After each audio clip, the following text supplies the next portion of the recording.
Here comes again a never-ending debate ng ating mga skilled workers saka engineers. Sino ba daw ang mas importante?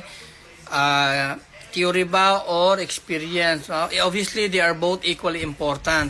May kanya-kanya tayong expertise na kailangan ng construction para matapos natin ng maayos, structurally sound, aesthetically pleasing, and economical ang ating mga construction project. Pero siguro ang mas magandang tanong na lang dyan, sino ba dapat, yung hierarchy, sino ba dapat ang nauuna? Ako, I'm humbly speaking on behalf of both worlds, no? I'm also a foreman, skilled worker, no? I know basic, no? Yung mismong practical application, yung masonry na yan, even electrical, yung painting, plumbing. I do that first hand, no, sa bahay ko po. Follow niyo po ako. Yan po yung mga content ko rito sa page ko, no. And I'm also a licensed civil engineer, so I'm speaking on behalf of two worlds, no. Yan pong dalawang genre na yan, no. So siguro ang pinakatanong natin, ano ba yung hierarchy sa construction, no? Sino ba yung dapat nauuna? Para sa akin, nothing should start without theory, no?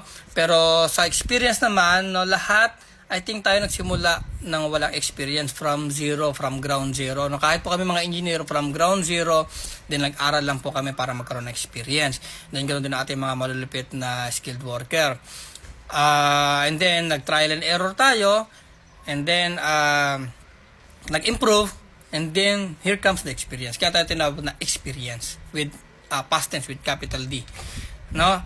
Pero nothing should start without theory, without research, without conceptualization, without science. Yan pong ating mga backhoe, ating mga equipment, yung mga power tools, yan pong mga materials na ginagamit natin, scheme coat, lahat po yan coming from pag-aaral, research, planning, theory, science. So yun lang.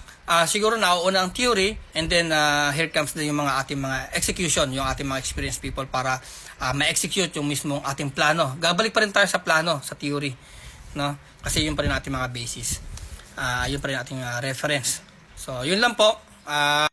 Shout out pala, no, kay Alan, no? Thank you for bringing up the topic, and hanga ako sa taong yan. Maganda yung mga project ng mga quality rin.